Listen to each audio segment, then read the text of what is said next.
Hi guys, welcome to our channel. நம்ம vlogல இன்னைக்கு என்ன வீடியோனா, எனக்கு பிடிச்ச வீடியோ தான். நம்ம செடி வந்து நட்டு வைக்க போகிறோம்.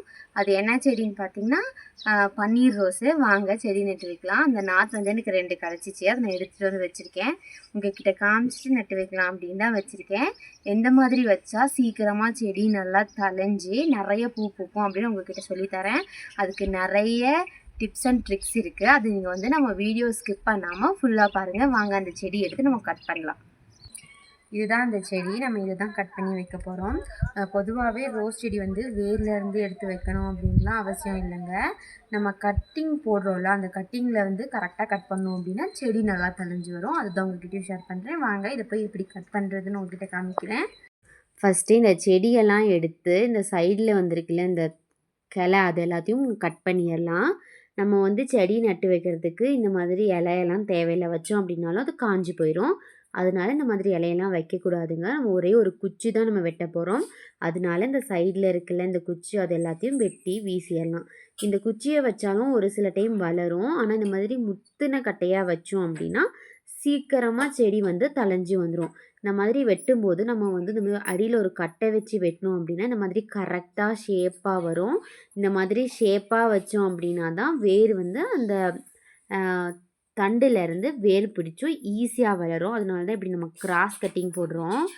எனக்கு வந்து இன்றைக்கி ஒரு 3லேருந்து ஒரு 4 கட்டிங் இருந்தால் போதும். நான் அதனால இந்த எக்ஸ்ட்ரா இருக்குல்ல, இந்த குட்டி குட்டியாக இருக்க கட்டிங்கெல்லாம் நான் எடுத்துக்கல. இந்த குச்சியெல்லாம் நான் எடுத்துக்கல. நல்லா முத்தின குச்சியாக பார்த்து தான் எடுத்துக்க போகிறேன். நான் வந்து ஒரு 4 கட்டிங் மட்டும் நல்லா கட் பண்ணி எடுத்துக்க போகிறேன்.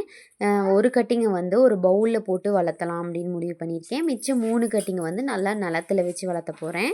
அதனால நான் வந்து நல்லா முத்தின கட்டிங்காக அடி கட்டிங்காக பார்த்து எடுத்துக்கிறேன். நம்ம வந்து ரோஸ் வந்து நம்மளுக்கு வந்து வேர்லேருந்து தான் வளரும் அப்படின்லாம் அவசியம் கிடையாதுங்க. இந்த மாதிரி குச்சி வெட்டி தான் வைப்போம் நாங்கள்லாம். இந்த மாதிரி கிராஸாக வெட்டிட்டோம் அப்படின்னா இதிலேருந்து வேர் பிடிச்சி வரும். இதே பொசிஷனில் வந்து நம்ம மண்ணில் புதைச்சி வச்சிடணும். அப்போ வந்து இதிலேருந்து நல்லா வேர் பிடிச்சி வரும். மேலே வந்து கொஞ்சம் சாணி அப்படி இல்லைன்னா முட்டை ஓடு கமுத்தி வச்சிடணும். எதுக்குன்னா அது ஈரப்பசையோடு இருக்கணும். அதுக்காக தான் மேலேயும் கீழேயும் ரோஸ் செடி வைக்கும்போது ஈரப்பசையோடு இருக்கணும் அப்படிங்கிறதுக்காக அப்படி வைப்பாங்க. அப்படி வச்சோம் அப்படின்னா சீக்கிரமாக ரோஸ் வந்து நல்லா தழைஞ்சி வரும். அதுக்காக தான் அப்படி வைக்கிறாங்க. நானும் இந்த 4 கட்டிங்கில் ஒரு கட்டிங்கை கொண்டு போய் நம்ம எல்லா செடிங்கக்கிட்டேயும் போய் வைக்க போகிறேன். இந்த பவுலில் தான் வைக்க போகிறேன். இதில் வந்து கொஞ்சம் நாற்று இருக்குது. இது ஒரு அழகான பூச்செடி. இந்த நாற்றெல்லாம் பிடுங்கிட்டு போய் வேறு இடத்துல வச்சிடலாம். அப்புறமா ஃபஸ்ட்டு வந்து இந்த செடியை வந்து இந்த மண்ணில் புதைச்சி வச்சிடலாம்.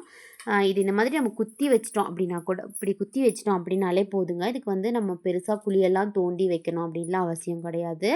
அவ்வளோதான். இந்த மாதிரி குத்தி வச்சுட்டு பேலன்ஸ் இருக்கிறத வந்து வெளியில் வச்சோம் அப்படின்னா அது காஞ்சி போயிடும். அதனால் இந்த மாதிரி ஒரு தண்ணிக்குள்ளே போட்டு வச்சிடலாம்.